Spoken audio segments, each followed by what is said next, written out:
పద్మావతి గారు, మీకు hands up అండి. అసలు కష్టాల్లో విక్కీకి అంత తోడుండడం ఎంత ఇంపార్టెంట్ అనిపించిందో అంత ఇంపార్టెంట్.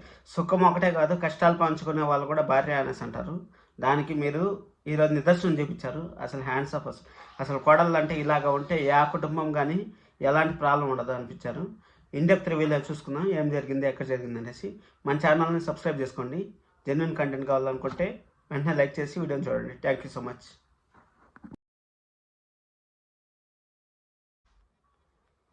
నిన్న మన మురళి వార్నింగ్ ఇచ్చేసిపోయాడు కదా మన విక్కీకి. విక్కీ వార్నింగ్ ఇచ్చే కొద్దికి ఇంకా ఎంత ఎత్తులేస్తాడనేసి అనిపించింది నాకు. అసలు ఆ వార్నింగ్కి అసలు మొత్తం లేడీస్ గురించి జరుగుతుంది సీరియల్. వాళ్ళ అక్క కోసం విక్కీ తగ్గాడు.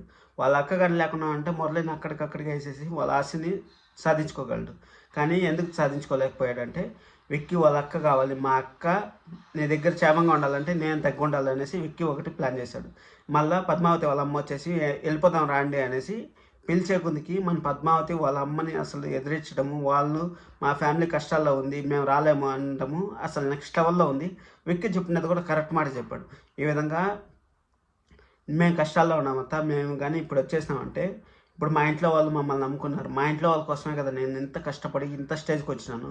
ఇప్పుడు నేను వదిలేసి వచ్చేసిన అంటే మా ఇంట్లో వాళ్ళు ఏమైపోవాలి, మా తమ్ముడు ఏమైపోవాలి, మన పిన్ని బాబాయ్ ఏమైపోవాలి అనేసి విక్కీ చెప్పడం మాత్రం నెక్స్ట్ లెవెల్ అనిపించింది. అసలు ఇది ఎందుకు చెప్పాడు విక్కీ? ఇంకా విక్కీ ఏం చేయాలనుకుంటా ఉన్నాడు? విక్కీకి జాబ్ చేసే కన్నా బిజినెస్సే బాగుంటుంది. బిజినెస్ చేస్తేనే కదా పైకి ఎదగలడు. ఇప్పుడు వాడు ఇచ్చిన ఒక రూపాయిని చూసుకొని ఈ విధంగా చెప్తాడు పద్మావతికి. ఈ విధంగా నా దగ్గరికి వచ్చి నన్ను చాలా డిస్టర్బ్ చేశాడు అనేసి చెప్తాడు. పద్మావతికి చెప్తాడు. పద్మావతి జాబ్ రాలేదనేసి ఇంట్లో ఎక్కడ డిస్కషన్ చేసుకోరు, వీళ్ళు ఒకరు డిస్కషన్ చేసుకోరు. ఎందుకంటే పద్మావతి కూడా జాబ్కి పోతుందని తెలిస్తే విక్కీ ఫీల్ అవుతాడు. విక్కీ ఒకడే కష్టపడతా అనేసి పద్మావతి జాబ్కి పోవాలనుకుంటుంది. కానీ ఆఫీస్లో పోతే ఇలా జరుగుతుంది అనేసి పద్మావతి కూడా ఫీల్ అవుతుంది. ఇంకా పద్మావతి మన ఆర్య వైఫ్ ఏదో ఒకటి చేసి వాళ్ళని సాధిస్తారు. కానీ ఈరోజు మాత్రం సీరియల్ మాత్రం ఫస్ట్ క్లాస్గా ఉంది. అసలు వాళ్ళ అమ్మ వచ్చినా కానీ వాళ్ళ అమ్మ వచ్చి వెళ్ళిపోదాం రాండి అన్నా కానీ వెళ్ళకపోవడం వల్ల ఇలాంటి కోడళ్ళు కానీ ఉంటే అసలు ఎలాంటి జీవితాంతం డబ్బులున్నా లేకపోయినా సుఖంగా ఉండొచ్చని నిరూపించారు.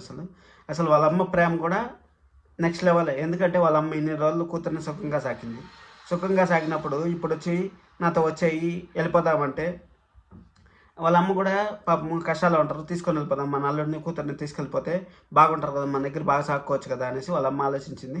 కానీ వాళ్ళ అమ్మ ఆలోచించిన దాంట్లో కూడా తప్పులేదు. కానీ వీళ్ళు కలిసిగానే ఉండాలి, మనము కలిసిగానే ఉండాలి, డబ్బు ఉండేటప్పుడే సుఖం ఉంటుంది, డబ్బు లేనప్పుడు సుఖం ఉండదు అనేసి అనుకోలేదు. చూడండి, అది మాత్రం హ్యాండ్సప్ అనిపించింది. పద్మావతి గారు ఇలాంటి వాళ్ళు ఉండారా అనేసి అనిపించింది. ఇలాంటి వాళ్ళు ఉంటారు కూడా ఖచ్చితంగా. వాళ్ళు ఉంటే మీకు ఏమైనా తెలిస్తే మీ ఇంట్లో కానీ ఎవరైనా ఉంటారు కదా ఈ విధంగా ఉండేవాళ్ళు, వాళ్ళ పేరు కూడా కామెంట్ చేసేయండి. మీరు నా రివ్యూల్ని ఆదరిస్తా అంటే సబ్స్క్రైబ్ చేసుకోండి.